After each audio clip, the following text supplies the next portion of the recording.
The transport docked at Korraths at third shift, which was when the worst ones always came. I had been penkeeper at the detention block for 11 years by then. 11 years of feeding Korraths, hosing down their floor grates, replacing the muzzle bolts they chewed through in their sleep. I knew the beasts better than I knew most of the staff, and I will tell you plainly, I liked them more. A Korrath was honest. It did not file reports. It did not play politics. It looked at you, and you knew exactly where you stood, usually about 3 seconds from dead. The processing clerk flagged me on the internal channel. "Sethik, we have an intake problem." The problem was sitting on the bench in holding bay 4. Human, male, somewhere between 40 and 60. Hard to tell with their species when the face has been used that hard. Scars ran across his forearms, his knuckles, the left side of his neck. Not the clean kind from a surgical table, the messy kind. The kind that say something with claws tried to finish the job and could not. No file, no name, no criminal docket, no biometric match in any of the 7 allied databases. The processing system assigned him Ward, the placeholder designation the software drops when it gives up looking. I stood behind the observation glass and watched him. He was not doing anything. Sitting, hands on his knees, eyes open, not looking at anything in particular. Most new intakes pace, or shout, or pound on the barrier, or curl up in the corner and shake. Ward sat like a man waiting for a meal he had already ordered. Overseer Halleck arrived 20 minutes later. Halleck was the kind of officer who believed in procedure the way some species believe in gods, loudly and without evidence. He tapped a claw against the observation glass, studied the human for 4 seconds, and said the words I had been dreading. "Run a Korrath compliance test." "On an unidentified human," I said, "with no file. No threat assessment. That is why we test, Sethik. That is the entire purpose of the procedure." A Korrath compliance test was not a test, it was theater. You put a prisoner in a room, you open the pen gate, and you let a Korrath walk in. The beast does not attack, not immediately. It fills the space. It breathes. It shows the prisoner, through sheer mass and the slow click of claws on plating, exactly what sharing a room with 600 pounds of armored jaw pressure feels like. Most inmates break inside of 10 seconds. They scream. They press themselves into the wall. Some collapse outright. That was the point.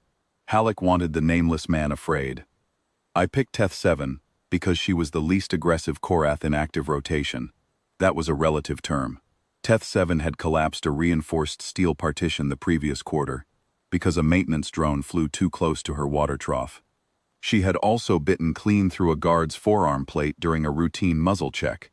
The plate, not the arm, though only because the guard had the sense to hold very still. By the standards of her species, she was easygoing. By the standards of anything that bleeds, she was a natural disaster with a pulse. I opened the pen gate remotely from the control alcove. Teth 7 came through at a walk. A walking Korrath is worse than a charging one.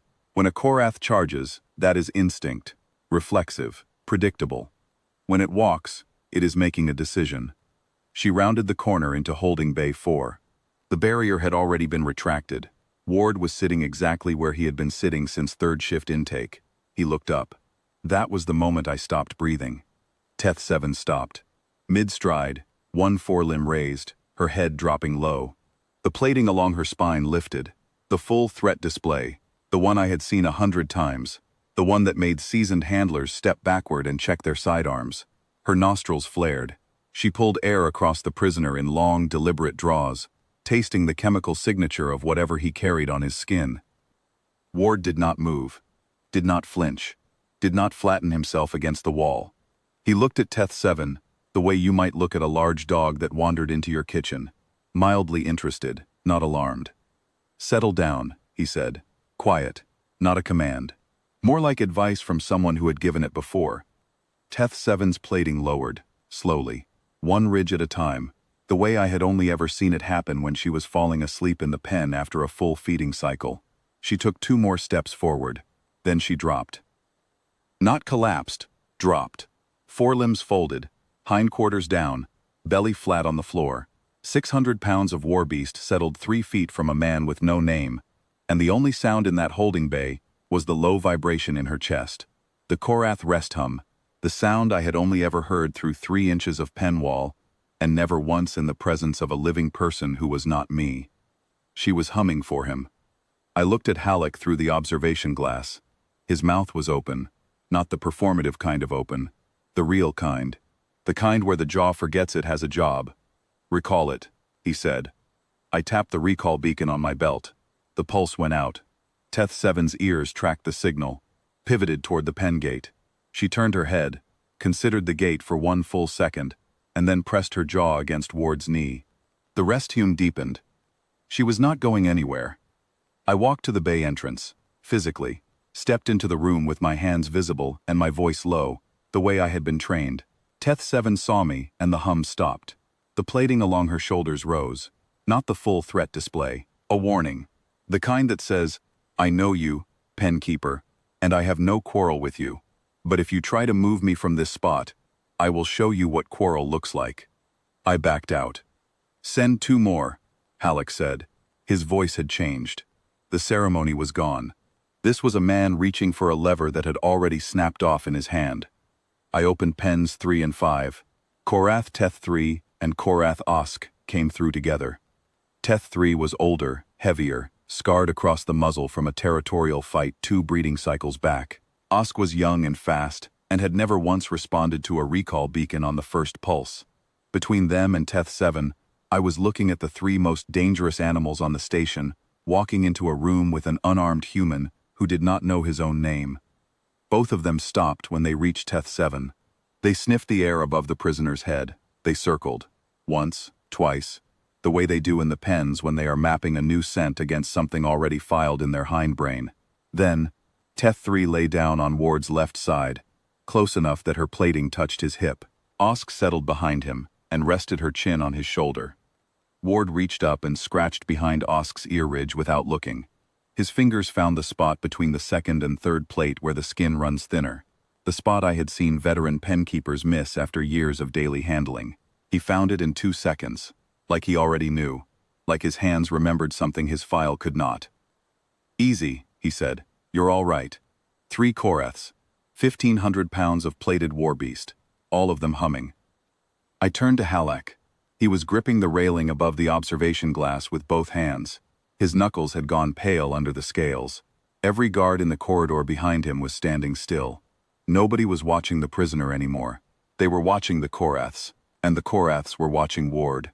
And Ward was watching nothing in particular, the same way he had been watching nothing when I first saw him through the glass at 3rd shift, sitting on a bench with no name, and no fear, and no file. Whatever this man's records should have said, the beasts already knew it. I have been a pen keeper long enough to understand one thing about Korraths. They do not choose. They respond to hierarchy, to stimulus, to feed cycles and territorial markers. They do not bond. I have read every study published in the last 30 years. I have attended every handler symposium from here to Sector 9. Korraths do not attach to people. 3 of them were attached to a man who could not tell you his own name. I filed the incident report that night. There is no standard code in our system for what happened in Holding Bay 4, so I borrowed a phrase from the old beast handler lexicon, the pre-digital one, from back when pen keepers still scratched notes into slate with a claw tip. I logged it as bone claim sealed. It means something recognized something. Not trained, not conditioned, recognized. At the level of marrow, at the level of the thing that sits underneath memory and name and file and rank, and knows what it knows without being told. Halleck never ordered another compliance test on Ward. There was no need. The man was not going anywhere, and neither were the Korraths. I moved his cell to the pen-adjacent block, easier than dragging 3 war beasts back through the corridor every night. Halleck signed the transfer without looking at me. Last thing I saw before I sealed the ward for the evening, the prisoner sitting cross-legged on the floor of his cell, Teth 7's broad head in his lap, one hand resting flat on her plating. He was humming something, low, tuneless, the kind of sound you make when you have forgotten the words but your body remembers the shape of the song. 3 war beasts, eyes half closed, humming back. The warden's compliance test was supposed to break him. Instead, it gave him a pack.